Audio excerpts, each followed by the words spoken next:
वंदे मातरम विद्यार्थियों, मैं रजनीश पाठक स्वागत करता हूं आपका आपके ही अपने इस प्लेटफॉर्म पर जिसका नाम है भविष्य निर्माण शिक्षण संस्थान।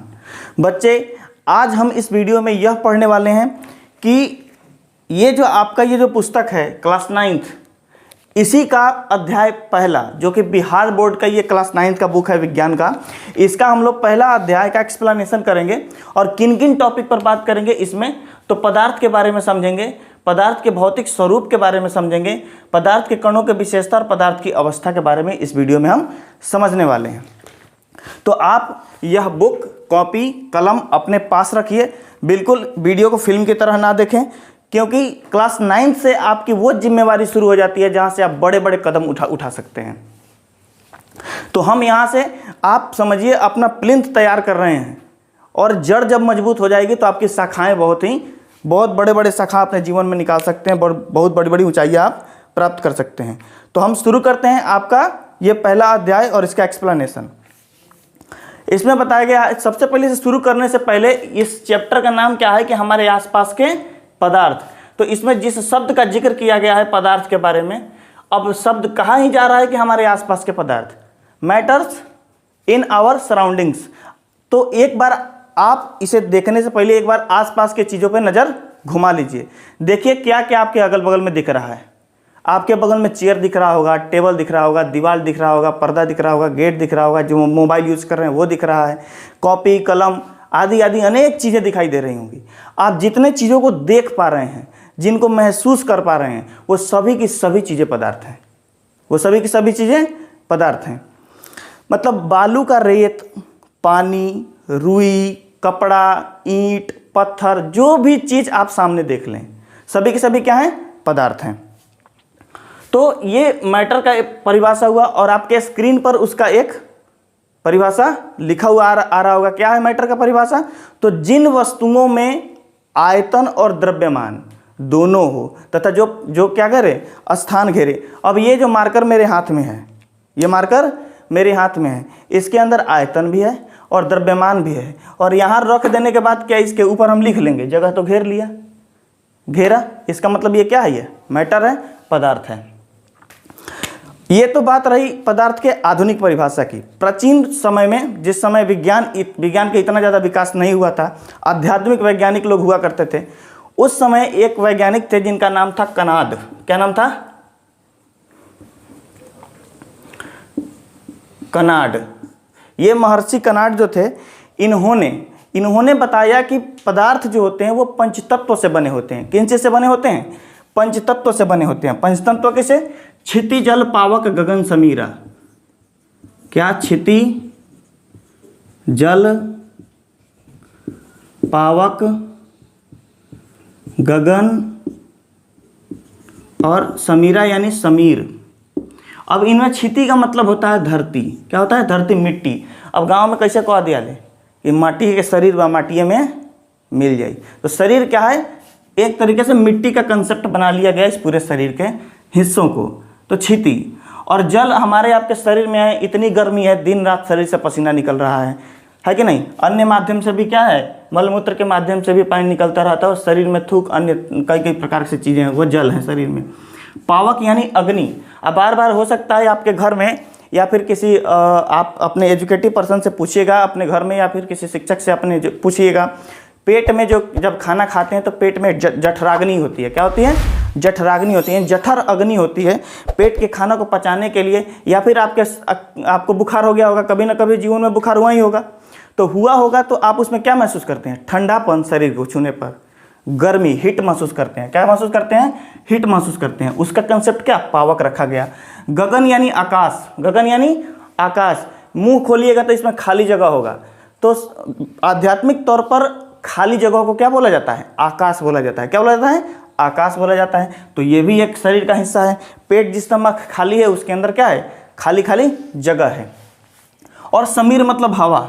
समीर मतलब हवा। हम सांस लेते हैं, फेफड़ा में जाता है, शरीर के एक एक कण में हवा का जो ऑक्सीजन है, जो पार्टिकल है, वो घूम रहा है कि नहीं? तो वो भी है। तो ये कंसेप्ट महर्षि कनाड ने दिया था कि पदार्थ क्या है। जिस समय साइंस का खूब डेवलपमेंट नहीं हुआ था तब बताया महर्षि कनाड ने कि पदार्थ का ये परिभाषा होता है। इन सभी चीज़ों से जितने चीज़ बने हुए, मतलब दुनिया के जो भी चीज़ बने हुए हैं, वो उनमें ये सारे के सारे चीज़ मौजूद होंगे। तो ये कंसेप्ट रहा और ये समझ रही है आपको। आई होप कि आप पदार्थ को समझ गए होंगे।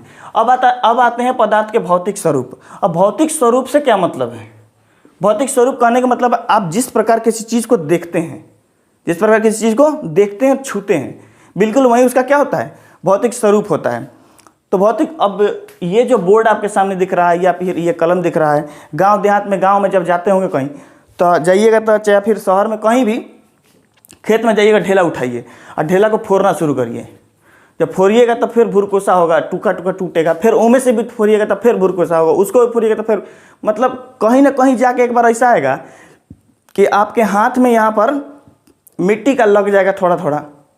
सोचिए जो पाउडर लगा है मिट्टी का, उसी पाउडर से पूरा का पूरा मिट्टी तैयार हुआ है।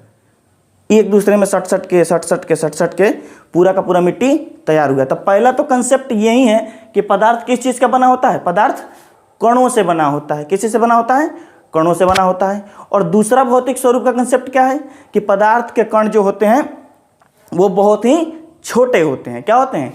बहुत ही सूक्ष्म होते हैं। दूसरा कंसेप्ट ये है। तो इसका मतलब है कि जो पदार्थ है एकदम छोटे छोटे कणों से बने होते हैं और पदार्थ जो है के कण एक दूसरे, मतलब पदार्थ जो होते हैं कणों से मिलकर बने होते हैं। तो ये दो कंसेप्ट हुए, दो हुए क्या? भौतिक स्वरूप। ये पदार्थ के भौतिक स्वरूप है। अब चर्चा करते हैं पदार्थ के कणों के विशेषता पर। जो पार्टिकल होते हैं पदार्थ के, उसके प्रॉपर्टी की बात करते हैं, क्या होती है विशेषता। अब पदार्थ के कणों के बीच में गतिशीलता होती है। क्या होती है? गतिशीलता होती है। पदार्थ के कण गतिशील होते हैं। अब जैसे पानी है, पानी में जब चीनी आप घोर दीजिएगा, पानी में चीनी घोर दीजिएगा, अगर पानी का कण गतिशील ना होता तो क्या चीनी घुल पाता? उसमें कभी नहीं घुल पाता। हवा का कण गतिशील नहीं होता तो इतनी गर्मी में हवा बहती हुई आपके चेहरे से नहीं गुजर जाती है कि नहीं? वो आती है, लौट जाती है, आपको गिरा देती भड़ाम से। उसका कण गतिशील नहीं होता। तो ठोस ही है, तो ठोस में भी बहुत सारे ऐसे ठोस हैं। अब अपवाद तो हर चीज़ में है। तो आप हीरा ले लीजिएगा, हीरा रखिए, कहिएगा कहाँ इसका कण हिल रहा है हमें, वो ठोस है। उसके भी कण गतिशील हैं, लेकिन इतने कम गतिशील हैं कि हम और आप महसूस नहीं कर पाते हैं, है कि नहीं? तो ये है। उसके बाद में तो पहला विशेषता क्या है कि पदार्थ के कण गतिशील होते हैं। दूसरा ये है कि पदार्थ के कण जो होते हैं उनके बीच रिक्त स्थान होता है। क्या होता है? खाली स्थान होता है। पदार्थ के कणों के बीच क्या होता है? खाली स्थान होता है। जो भी पदार्थ, कोई भी पदार्थ है, जैसे जो भी गेंद बना हुआ है, अगर अब पानी का ही बताएं हम, अगर पानी को आप चीनी मिलाइएगा, घोरिएगा, जब पानी में नमक, नींबू कुछ भी मिलाइएगा, तो उसके कण के बीच में अगर जगह नहीं होता तो चीनी का कण जाकर बैठता? कभी नहीं बैठता, है कि नहीं? तो पदार्थ के कणों के बीच जगह भी, खाली स्थान होता है। और इनके कणों के बीच आकर्षण भी होता है। क्या होता है? पदार्थ के कणों के बीच आकर्षण होता है। मतलब कहने का मतलब ये है कि पदार्थ का कण जो होता है एक दूसरे को अगर आकर्षित नहीं करके रखे तो वो एक दूसरे से टूट जाएंगे। अब एक ईंट है, ईंट का कण अगर एक दूसरे को पकड़ के नहीं बैठे तो पूरा का पूरा ईंट एक शेप में हमें देखने को नहीं मिलेगा। तो इसका तात्पर्य ये है कि पदार्थ के कण एक दूसरे को पकड़ के रहते हैं। तीन इसकी जो विशेषताएं हुई, तीन विशेषताएं। एक कि पदार्थ के कण एक दूसरे से क्या होते हैं? मिलके बने होते हैं। दूसरा, पदार्थ के कणों के बीच क्या होता है? रिक्त स्थान होता है। और पदार्थ के कण जो होते हैं, तीसरा, उनके बीच क्या होता है? आकर्षण बल होता है। क्या होता है? उनके बीच आकर्षण बल होता है। ये तीन के तीन कंसेप्ट हुए क्या? पदार्थ के कणों की विशेषता।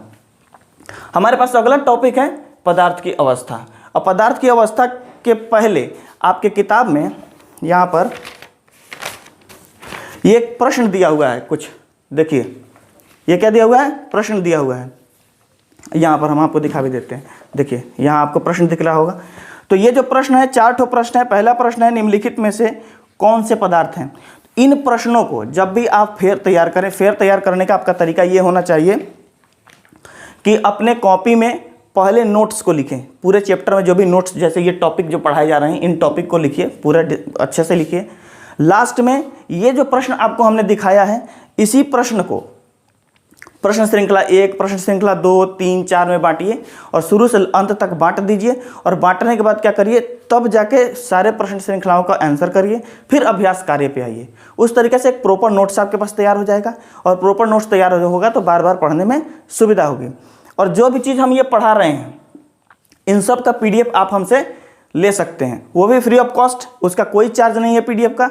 आप हमसे हमारे व्हाट्सएप ग्रुप पर, जो कि आपके अभी स्क्रीन पर नंबर दिख रहा होगा, उस पर आप मैसेज कर सकते हैं, या डिस्क्रिप्शन में जाकर व्हाट्सएप ग्रुप का जो लिंक होगा वहाँ से आप ग्रुप में जुड़ सकते हैं, और वहाँ से हाई करके और PDF करके अपने क्लास का नाम लिखकर आप हमसे PDF ले सकते हैं। फेसबुक पेज पर जाके फॉलो करें, पेज को लाइक कर दें, ताकि आपके पास मेरे इस संस्थान का जो भी नोटिफिकेशन हो वो पहुंच जाए। इंस्टाग्राम पर हमारे पेज को जाकर लाइक सब्सक्राइब कर दें, और इस तरह से आप हमसे बेटर तरीके से जुड़ सकते हैं और इन सभी चीज़ों को पा सकते हैं। अब आते हैं पदार्थ की अवस्था पर बात करते हैं। तो बेसिकली पदार्थ की अवस्था को 3 भागों में बांटा गया है, लेकिन पदार्थ की धीरे धीरे जब समय बीता तो पदार्थ के 2 और अवस्थाएं खोजी गई, पदार्थ की 2 और अवस्थाओं का पता किया गया। वैज्ञानिकों ने पदार्थ की 2 और अवस्थाओं का पता किया। तो 3 होते हैं। पहला होता है ठोस, क्या होता है? ठोस। दूसरा होता है द्रव, और तीसरा होता है गैस।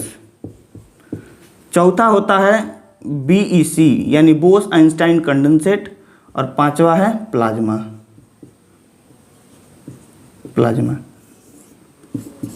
तो दोस्तों, हम इन सब के बारे में डिटेल में अगले क्लास में चर्चा करेंगे आपसे।